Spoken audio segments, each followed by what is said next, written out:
The SHM Financial Group has been providing investors in South Jersey with financial strategies and solutions since 1958. We are a family business, an independent financial planning, wealth accumulation, and asset management firm, and we call South Jersey home. More information is available at shmfinancial.com. This is South Jersey Showcases, all that we love about our communities, and we are proud supporters of this show and NJTV. Funding for This is South Jersey is provided by Atlantic City Electric, making improvements to its system to meet the needs of its customers. Atlantic City Electric has replaced and upgraded infrastructure equipment, including transformers, poles, and wires, in an effort to enhance reliability. Atlantic City Electric, energy for a changing world. You may think you know New Jersey. You may think you know how we dress and how we talk, how we argue with our husbands and then get drunk on the boardwalk. But that's really not who we are. There's so much more to South Jersey. We have everything all in one place. We have museums, we have beaches, we have farms, we have great neighborhoods. There's so many reasons to live here and visit here, and we're gonna show them all to you. Come with me as we explore all that South Jersey has to offer, the people and the places. That's a nuclear bomb? Yes. It doesn't look scary. Not very big. Taking some proof measurements here. We're making rum today. I'm Marianne Aleardi, and this is South Jersey.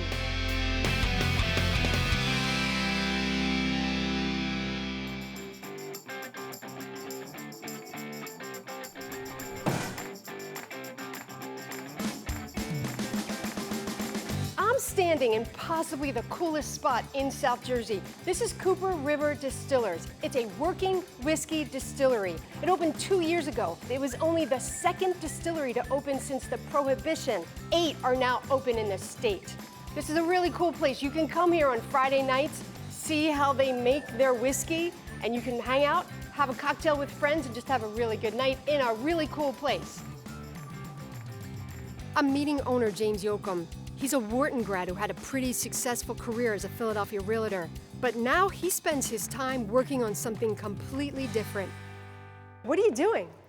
We are taking some proof measurements here. We're making rum today. So can I drink that? You can take your finger, Really? take a sip if you want. Okay. It's a little strong, I have to warn you. Just measured it. It's about 120 proof right now.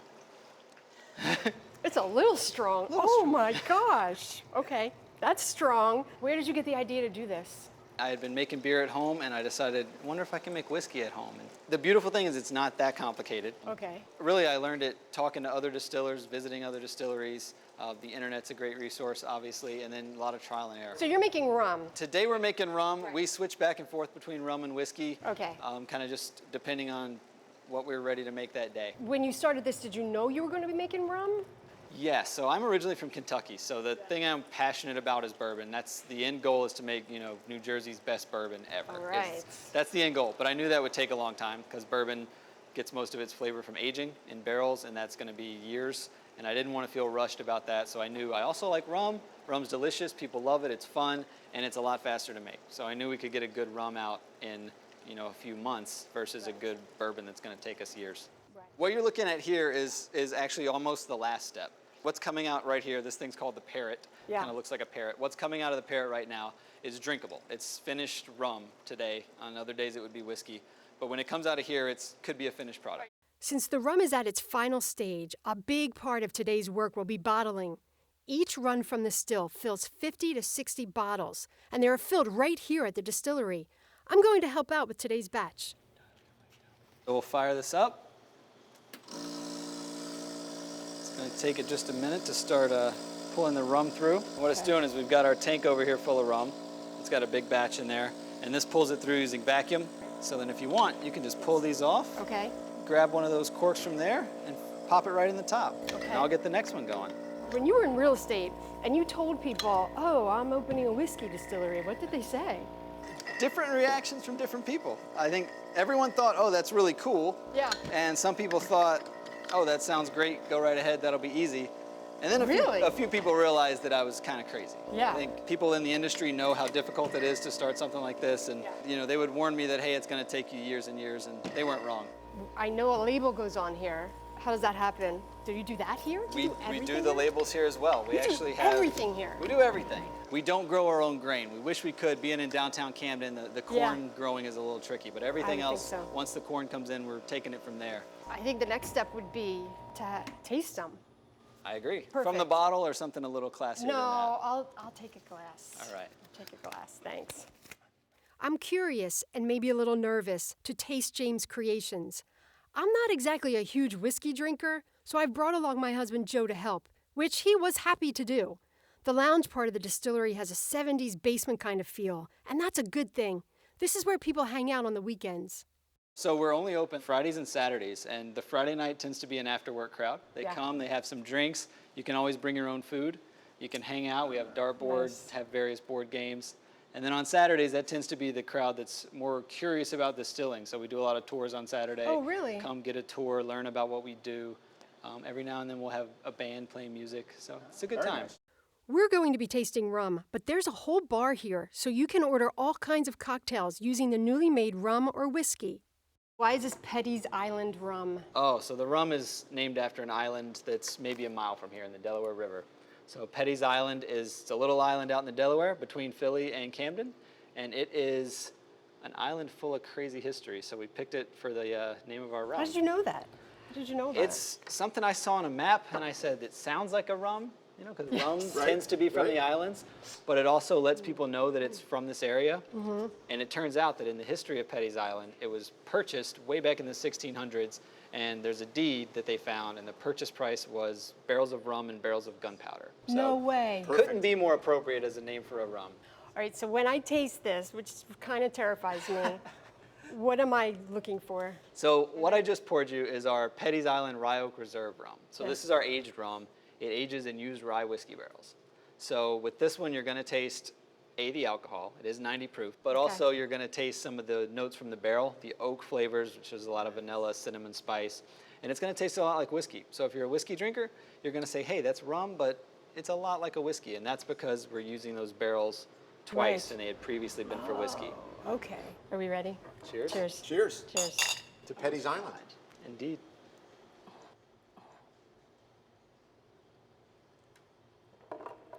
Oh my. You really can taste the whiskey. Right? Yeah. This is our stepping stone from the rum drinker to the whiskey drinker. Yeah. So do you have to drink it a lot to get used to that? When I taste it, it's just like, it's jolting. And that's to me, so I can't even tell you if it's good or not because I'm just, the first thing I'm feeling is, oh my God, what was that? Sure. So it is 90 proof, and I would say the main reason we do it at 90 proof is because anyone can bring it down to where they're comfortable. Oh, you put water in it. So you can add water, add Okay. ice, That might be and helpful. then you find where you're comfortable and then work up to, because the more water you add, the less flavor. So this is Okay. where it's going to have the most flavor if you can get past the alcohol to taste that flavor. What are the plans? Are you taking this national? You know, we want to first make sure that we're established as South Jersey's, favorite spirits. We want to, people think South Jersey rum, South Jersey whiskey, they think of us. That's goal number one. And then we'll gradually spread out into the surrounding region and maybe one day go national, who knows. We're definitely pretty well distributed in New Jersey, and we just are expanding right now in Pennsylvania and down into Delaware and Maryland. So we're starting to get it out a little further. And your hopes for this? Will you be some giant big whiskey distillery someday? Sky's the limit, I guess. So maybe one day we'll look like Jack Daniel's, where we have a whole campus of. Well, and I hope you'll be in South Jersey when you do that. Absolutely, we want to. We've tied our roots to the area. Just look at the name of our products, and True. we'll be here. Great. We tasted a spiced rum called Driftwood Dreams Spiced Rum.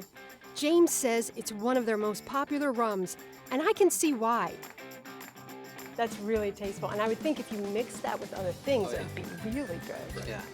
Cooper River Distillers is the place to learn a few things about making whiskey and rum, but it's also a cool spot to hang out with friends. Next time you're at a restaurant or liquor store, ask for Petty's Island. It's a great way to get a taste of South Jersey.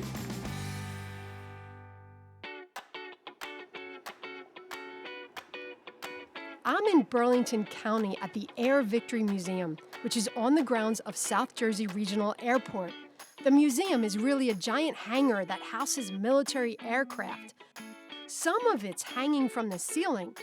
It also has lots of other artifacts that show the history of aviation. Curator Bob McGonigal is giving me a tour. How do you get all of these things here? Most of the aircraft are on loan from the Navy. This particular one we own. That came out of a memorial in Georgia. Can they fly? Most of them were slung underneath a helicopter and brought here. Under a helicopter? Yeah, flown from Lakehurst. Wow. How would you find out that there is a military aircraft that can come here? You want to bring it here? Talking to Pensacola, the museum there, or the U.S. Air Force Museum in Dayton, Ohio. There's a lot to see at the museum, and it's great taking a tour with Bob. He has these interesting backstories for every display. This F-14, this was a very early one and actually flew in Vietnam over the withdrawal from Saigon. It was guarding the withdrawal. So this one was actually in Vietnam. Do you ever have veterans come here who were pilots? Yes, we do. You do? And, they all have an affinity to whatever airplane they flew, Sure. It's amazing to see fighter jets up close. That's not something you normally get to see. And Bob showed me something else I'll bet most people have never seen before. This particular one is laid out with a nuclear bomb hanging on it. Wow. So that's the nuclear bomb right there? One with the blue tip on it. That's a nuclear bomb? Yes. It doesn't look scary. Not very big, is it? Yes, no. When that's dropped, there's a parachute in the back. They're doing about 725 miles an hour when it's dropped. Yeah. The parachute stops, it drops down to 35 miles an hour in just a second or two. Okay. And then it comes down slowly, which gives the pilot time to get out of the neighborhood. Right, right. And then when he's doing that, this is mounted up in the cockpit in order to protect him from the light blast so that he's not blinded. He will fly out of there using instruments only. Wow. That's unbelievable. The museum is full of surprises, and not just with the aircraft. You'll see uniforms from all military branches, including some from different countries, like Russia and Thailand, and artifacts from soldiers serving in wars as far back as World War I.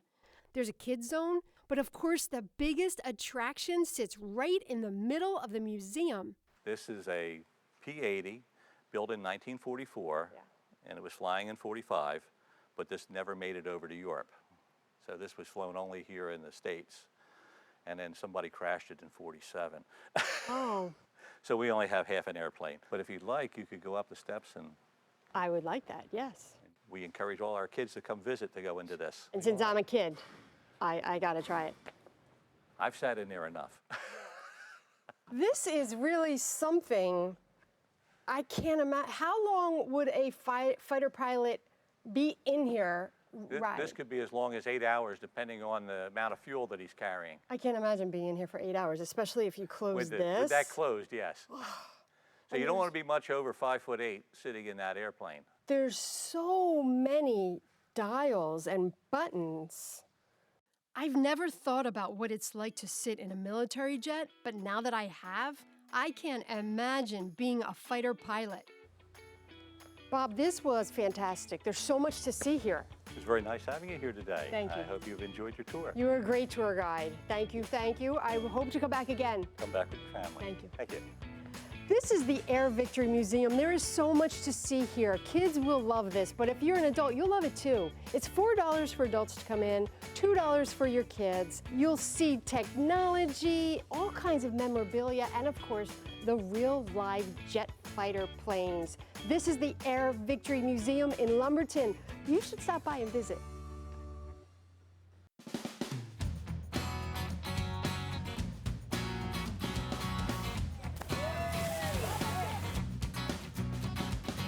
This is Camp No Worries. It's a program of the YMCA of Burlington and Camden counties. But this is no ordinary camp. Kids here have been diagnosed with cancer. Their siblings can come also, and bereaved siblings can come. It's completely free. The staff is all volunteers. Most of them are healthcare workers, and they do this. They have this camp so that these kids, who when they're home, their lives, they have a lot to deal with. When they're here, they have no worries. When you visit this camp, you might be surprised at how much it looks like every other camp. There are tons of things to do here. Swimming, canoeing on the lake, playing in the sand, launching rockets. They even have princess tea parties. And lucky me, I was invited. How long did it take you to get over missing your parents? It wasn't that long. I only missed them once I said goodbye because I don't like going away when my parents aren't there. I don't blame you. Is this your first time? No, this is my 4th time. 4th time. So you must like camp. Yes. You do. What do you like about it? I feel like nothing can really go wrong. Everywhere you go, you're going to see happy kids who are forgetting about cancer for 1 week. And they can do that because of Casey Hall Massa. This was all her idea, and she spends pretty much all year planning and raising money to make sure this is one fantastic camp. Tell me the story. How did this all start? 30 years ago, I was diagnosed with a brain tumor. So I was looking forward to my summer like any 11-year-old little girl, trips to the beach, trips to the lake, gaining a little more independence as I was entering early adolescent, and that all changed. And it was when I was in college that I was studying child development and thought I'd like to start a camp. And I went home and I told my parents, and I think people ask you, you're 19. Yeah. Well, things don't seem as scary when you're 19. It seems like anything is possible, and so why not see if we could do this? So first camp, how many kids were there? First camp, we had 14 kids. And how many do you have now? Today, on site, we have 87. I think a lot of people, when they hear who comes here, they expect to see sadness and sickness, and I haven't seen any of that.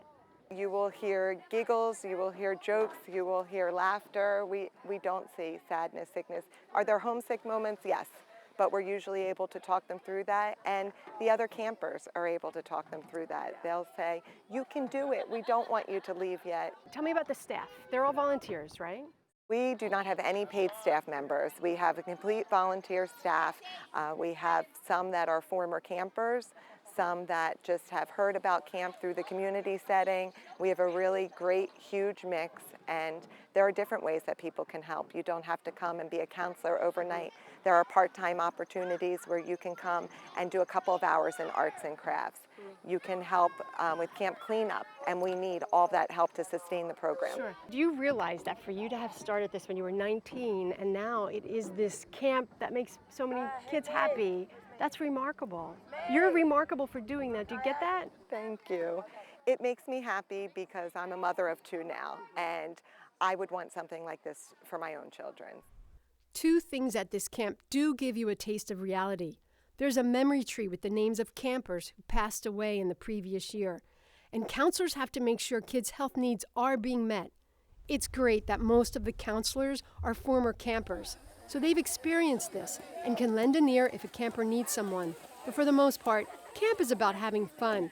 Curry Walsh and Julie Salemno are both campers who became counselors. So when were you here? I started coming when I was 11 years old after my brother passed away of cancer. He was 13 and he never had the opportunity to come to camp, unfortunately, but I was able to come the year after he passed away. Carrie, what about you? Why were you here? The year after I was diagnosed, I was able to start coming to camp, and I'm one of 5, so all of my siblings are able to come, and actually my little brother's still in the pool here as a camper. Did you worry at all about your health? I didn't at camp, because at camp, you know, is for kids to just be kids, and they absolutely take that away from your shoulders, and it's just great. Everything is made so that we can do whatever we want to do. So why did you want to be a counselor here? I personally wanted to do it because I wanted to be able to provide the same opportunity for everyone else who was going through the same thing that my family had gone through.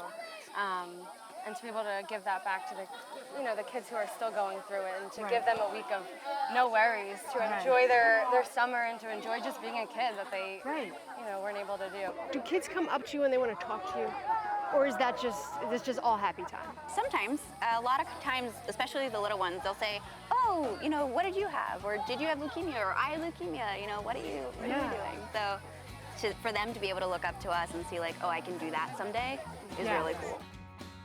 Pretty much everything at Camp No Worries is really cool because kids who could use a break get a great one. And cancer isn't invited.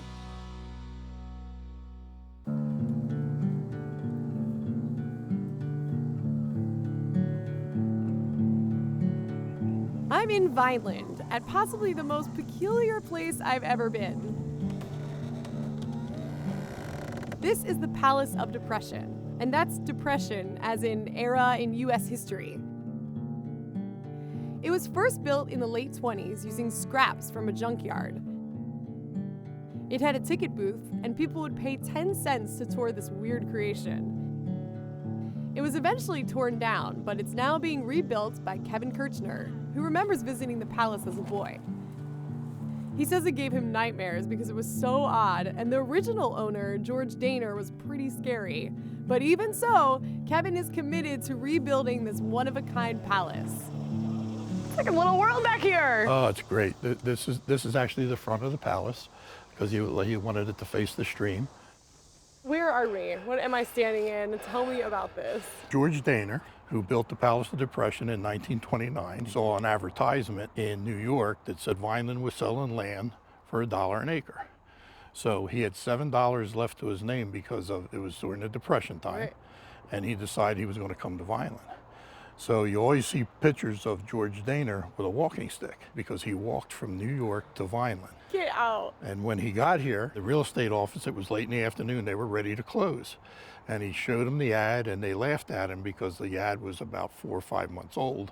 And they said, well, we only got one piece of ground left, but we don't know if you'll want it or not. And he says, I'll take it. And it was a junkyard in the middle of a swamp. And that was right here. And that was what was here. He walked around for a while, and he crawled into the back of an old truck, and he fell asleep. When he was sleeping, he had a dream that angels came to him and told him, you have everything here to build a fantastic castle. He woke up, and he started building it. How did you get involved? I became the head building inspector for the city of Vineland. And okay. The ticket booth was still here, and they were going to sell this property and put apartments or housing or something in here. And it came across my desk because of the building. I had to sign off that it was either structurally sound or it should be torn down. My business administrator called me and she said, we need that paper signed. I said, I'm not going to sign it. And she says, well, why not? I says, I want to rebuild the palace. And she laughed at me. She said, you're crazy. It's been tried. I said, well, I'll get it done. So that was 17 years ago. Well, I'd love to check out inside. Let's go inside. Perfect. Then. The palace is definitely under construction, and it will be for a while. Kevin hopes the roof will be finished this year, then they can really tackle inside, which is interesting to see. Built into the walls are strange little odds and ends, things people just gave them. If you look, there's like a hood ornament from a car there. I don't know what kind of car it was. There's half a circle there. There's eyeballs up there. Not real eyeballs. No. Actually, there is, well, it looks like a real eyeball. Okay. I'm a little worried about what I'm about to see. The palace is much bigger than it looks from the outside. And that's because we are walking down. We're going underground to meet Jeff Tarante, who is the palace's caretaker. He sleeps here. He cares for the grounds and protects the palace from vandals because this is a project close to his heart. I am sitting working on miniatures that were based on the wax models that I helped work up for Kevin and myself to figure out how the palace looked. And I'm making some of the first souvenirs. Yeah, oh my gosh, it's so detailed. Thank you. Yes. So it's pretty homey in here. Yeah. How much time do you spend down here? I'm here more often than not. Yeah? I'm pretty much keeping an eye on the place when I can because we've had vandals and also just thrill seekers. Do they get scared of you? It depends on whether or not I have something in my hand or not. But otherwise, yeah, it's just the upkeep of the place. When I was growing up, we had the ticket booth to hang out in when we were kids. At night, right. We'd play guitar and stuff. The fact that we were able to save all this, the creek and the ticket booth, rather than that all being torn down and put this place up, it's like a once-in-a-million lifetime opportunity. So I'm very grateful that Kevin accepted me onto the project. I've been with him since day one, and we both just watched a dream grow up out of the ground again. This is a pretty cool space to hang out. Every inch seems to have some super unique feature, like the fireplace. That is our version of the Jersey Devil fireplace. And I'm slowly getting back into it once we can stabilize the weather and stuff, but that'll be all done in glass. The wall's huge. A couple of us could actually get behind there, and it acts as a radiator. The coolest thing, Janice Olivio custom cast those eyeballs for the fireplace. Oh, And wow. when there's a fire in there, they light up. Get out! That is cool. I mean, someone can really live in here, though. Pretty much. I mean, I'm comfortable when I'm out here. I'll tell you one thing, I do not feel like I'm in New Jersey when I'm sitting down here with you. It's pretty crazy. It is all the comforts of, well, the 16th century. Yes. With hopefully a flat screen when that wall dries up and everything. I will never forget my visit to this crazy and weird Palace of Depression. And I also won't forget Kevin and Jeff, who are bringing back a piece of their town's history. If you're in Vineland, you can stop by to say hello, or even pick up a tool to help out.